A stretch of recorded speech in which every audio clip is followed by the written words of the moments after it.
Holy fuck. I was going to do this originally on what the NFL has been like this year with teams like the Jets and the Jaguars and the Browns and the Redskins picking up wins before teams like the Seahawks, Eagles, Ravens, and whatnot. But I'll let you guys in on a secret. I actually tried to record that full video. It was about 14 minutes long, and then when I was watching it in playback, it crashed. But the main focus of that video turned out to be me airing my frustration with my team, the Philadelphia Eagles. And since that was a predominant theme in that video anyways, I might as well just devote an entire video to it again. I mean, I did this during free agency when Chip Kelly tore down the organization. And then I started to get a little bit of faith back when I started, piecing it all together. And, hey, maybe this team, isn't going to be so bad. And then they cut, and then they decided to let Todd Harrimans and Evan Mathis were over the hill and didn't deserve a roster spot. And I said to Chip Kelly, go fuck yourself. What I saw yesterday was by far the worst game I've ever seen the Eagles play. I've been an Eagles fan since 2002, because I'm only 20 years old. I've been an Eagles fan since 2002, and I have never seen them play that bad. That was worse than back when McNabb played here, and we tied with the Bengals the year they went like 3-13. They were that bad. That was disgusting to watch. DeMarco Murray, through 2 weeks, has 11 yards rushing. 11. 11. 11! But the fucked up part in all of this is that it is not his fault. It's not his fault that he's got 11 yards rushing. Watch the Atlanta game. Watch the Dallas game. Watch the guards attempt to play football. They're not succeeding at all. They're fucking awful. Alan Barber and, what's the other guy's name? Gardner. Gardner and Barber. I almost said Tobin. Gardner and Barber. There's a reason I can barely remember their names. They're not memorable. They're backups at best. Probably shouldn't have made a fucking roster. But Chip Kelly, in his infinite fucking wisdom, decided, well, Todd Harrimans and Evan Mathis, they don't conform to me. They don't see me as the cult leader that I think I should be. They can go bye-bye.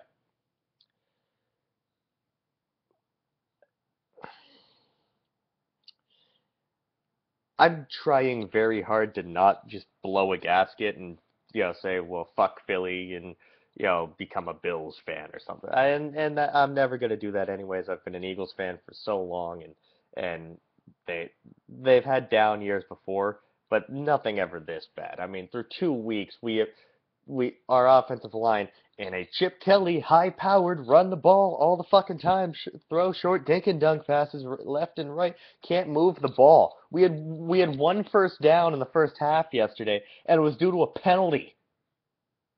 We had one first down due to a fucking penalty. We didn't get our first natural first down until the third fucking quarter. It was 20-10 the final. It should have been 40-10. The only reason that Dallas didn't absolutely kick the shit out of us is because the Cowboys were almost as dysfunctional on offense. And the reason they were that dysfunctional, they didn't have Des Bryant, and they fucking lost Romo mid-game, and we still couldn't even beat them. We couldn't beat a team without their wide receiver, their best wide receiver, one of the best in the fucking league, and their quarterback, Brandon fucking Weeden. Looked like Jesus against our team. Brandon Weeden. The Brandon Weeden that was drafted at like 39 fucking years old, or whatever he was, couldn't play like, where the fuck. Kind of like everyone else that, Cleveland's missed on ever, which is essentially everyone Cleveland's ever drafted. But hey, there's still apparently no more about, about putting a team together than fucking Philadelphia does. They decided to hand the reins over to the entire roster to a coach who's been coaching for 3 years. This is Chip Kelly's third season. His third. And he's already got complete control over the roster. His first draft was in 2013.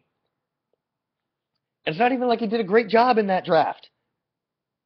He did a shit job in a shit draft. I just I don't get it. I don't get it. I don't get how we can be projected to be this good and play that terribly. Actually, I do know, and it's Chip Kelly. I've said it before, and I've said it over and over and over and over again. Chip Kelly was either going to be the greatest coach that this team has ever had, or he was going to be the worst coach that this team has ever had. Yes, I know a lot about football, past and present. I know Rich Kotite. I know he coached for Philly. Chip Kelly may almost be up there with Rich Kotite already. It's that bad. It is that bad. I I don't have any words to describe just how angry I am because I'm witnessing the death of my franchise in front of me. And all of this could have been avoided. You know, how could we avoid having, you know, a running back that we paid so much money for only have 11 yards in league? I don't know, change up the system a little bit. DeMarco Murray runs best when there's a fullback behind him and he's got good guard play. Get a fullback, you know, not have Gardner and Barber as your starting guards because, well, Chip Kelly should have realized in preseason that they weren't going to be worth shit and probably could have signed Austin Pastor from the Jaguars when he was released, drafted a guard, or he could have avoided putting himself in this situation and not cut Harrimans and Mathis. This whole Chip Kelly has no idea what players are even worth, which is even worse why he's now in charge of he's general manager too. He's general manager and he has no idea what a player is actually worth. Jeff Lurie, what the fuck were you thinking? What is this?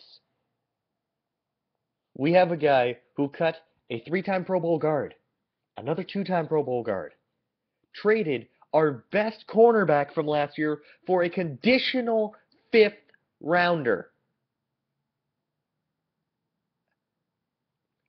Look at the corners that we had going into training camp. We had Boykin, Jalen Watkins, Thurmond, Eric Rowe.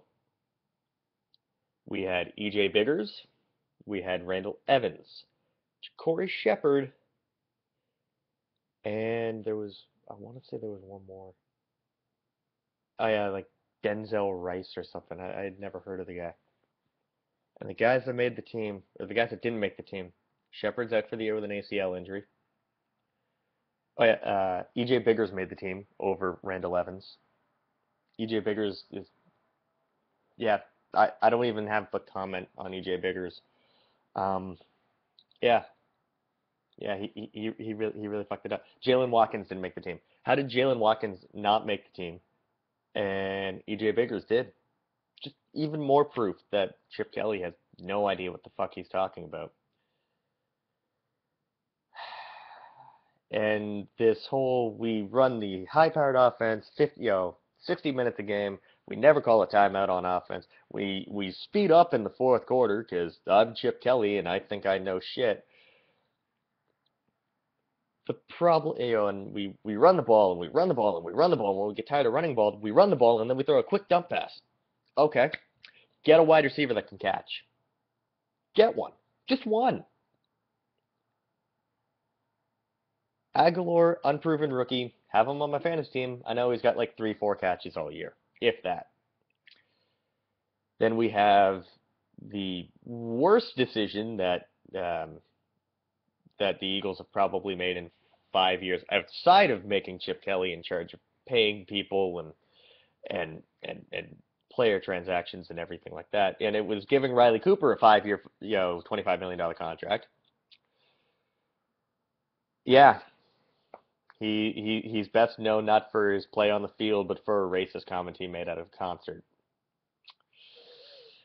Then, on top of that, we have Jordan Matthews, someone we drafted in round 2 last year. He played rather well last year.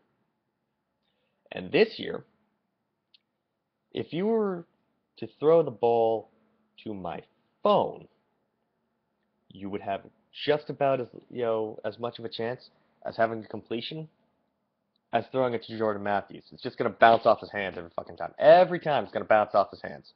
He's dropped more. It seems like he's dropped more catches, dropped more passes than he's caught, which is weird because he had like 9 catches yesterday. I was mystified he was catching balls, and then he started fucking dropping them again. We have on defense Nnamdi Asomugha 2.0. Byron Maxwell. Now, I was so amped when we signed Byron Maxwell, and I shouldn't have been, because I remember being exactly that amped when Nnamdi Asomugha signed with us. Being that amped. Oh my god, shut down corner. We're going to save the team again. Our pass defense is finally going to not suck, and we're actually going to create some turnovers. And if I can say one thing, at least we saved a bit of money by signing Byron Maxwell, because we wasted, like, I don't even remember how much Osm was signed, but I can remember it being somewhere in around like 75, 80 at least. If anyone knows, let me know. Actually, you know what? Don't, because then I'm just going to cry. But I'm watching Byron Maxwell, and week 1 made sense as to why he sucked. Dan Quinn knew his strengths and weaknesses, having just coached him in Seattle. But for fuck's sake, he couldn't, and Julio Jones was a tough matchup. But Terrence Williams tearing him apart. Terrence fucking Williams. What is going on with this team? He's either going to he's either going to be the best coach that we've ever had, or he's going to be the worst coach we've ever had, or he's going to set the franchise back decades. Decades. We're going to become the fucking Browns eventually. And I'm starting to see some Brown qualities in us. This is bad. We need to get our shit together. And the thing is, we don't even have a very good schedule this year because we still have to face the Dolphins. We still have to face the Bills. We still have to face the Jets. We have to face the entire NFC South this year. This is going to get ugly. This is not going to be a good year for an Eagles fan. I'm going to need a lot of beer. I'm going to need a ton of beer stocked in my fridge because I need to actually make sure that I'm inebriated enough so that when April comes along and Goodell gets on that platform and says, "Welcome to the NFL draft, the Philadelphia Eagles are now on the clock with the first pick," I'm at least prepared because even when that comes, if Chip Kelly, if by some fucking act of God he's still there, which he should be fired at the end of the year. I am starting the hashtag Fire Kelly movement. If he's still there in April, there could be a very clear choice. And whether it's Jared Goff or whether Hackenberg gets his shit together and we get that quarterback, he'll still fuck up and pick Jacoby Brissett. Yeah, if you guys know anything about draft coverage, that's not good if you pick Jacoby Brissett first overall. But yeah, he'll still manage to fuck it up, just like he's fucked up everything so far. This is Mike. Thank you for sitting through my rant, and pray for me.